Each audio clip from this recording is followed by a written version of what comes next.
Mr. Speaker and honorable members, last month I set out the steps the government of Bermuda is taking to deliver on its promise to implement universal health coverage for all residents. In particular, the work currently occurring to deliver 3 priority projects to build the foundations of our vision, namely, number 1, the National Digital Health Strategy, number 2, merging government insurance funds, and number 3, agreeing our starting points. Mr. Speaker, I am pleased to update you today on the progress that we are making with respect to the item number 3, priority, agreeing our starting points project through the development of the Joint Strategic Needs Assessment by the Ministry of Health and partners across the government, the health sector, and the community. Mr. Speaker, honorable members will also recall that last month I explained the sheer complexity involved in our journey towards universal health coverage and improved population health outcomes. We have a high-level roadmap to achieve this, but we must firstly know our current starting point. In order to manage, given the island's financial constraints, we need to understand what our priority health needs are, including both physical and mental health. It is only through understanding these needs that we can align our efforts to improve the health of the people of Bermuda, and the Joint Strategic Needs Assessment aims to achieve this. Mr. Speaker, at the beginning of this month, and as previously reported, the Chief Medical Officer launched the process of developing Bermuda's Joint Strategic Needs Assessment at an event hosted by the Bermuda Health Council. The event brought together professionals from health and social care with representatives from the government, the private sector, nonprofit sector, and patient groups to start the process of developing a systematic, data-driven, and evidence-informed understanding of our population's health needs. Mr. Speaker, the Joint Strategic Needs Assessment uses an established methodology to access the current and future health and social care needs of our local community to inform local decision-making. The Joint Strategic Needs Assessment builds upon previous work to understand better the needs of our population, such as the 2016 census and the 2017 Health and Review reports. However, this is the first assessment to systematically capture all of the relevant information to give a complete picture of our health. Mr. Speaker, I want to emphasize the joint nature of the Joint Strategic Needs Assessment. We aim for the process to be locally owned and collaborative, involving all relevant stakeholders and produced openly and transparent. The Ministry will, of course, provide the personnel with the technical expertise to coordinate the production of the report. But I believe that the Joint Strategic Needs Assessment will be a product that reaches beyond government and can be a valuable tool for the private and nonprofit sector as well.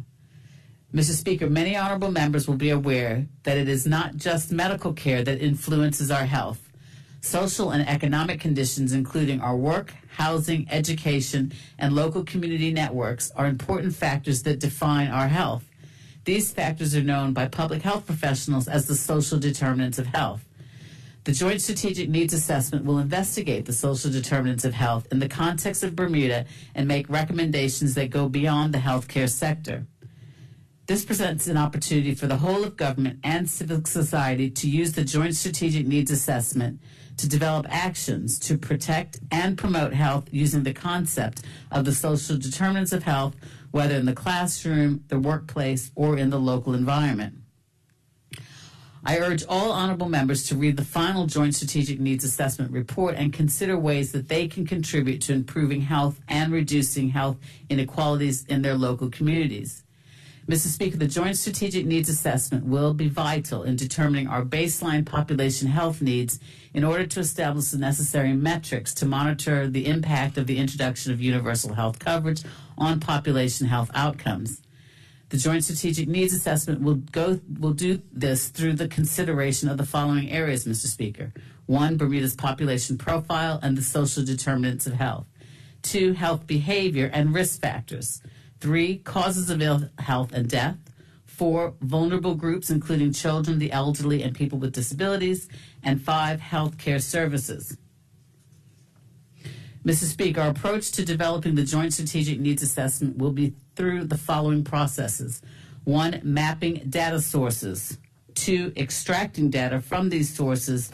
And 3, analyzing and interpreting these data in our local context. This will culminate in a joint strategic needs assessment report being published by April 2023, outlining a statement of needs and making recommendations.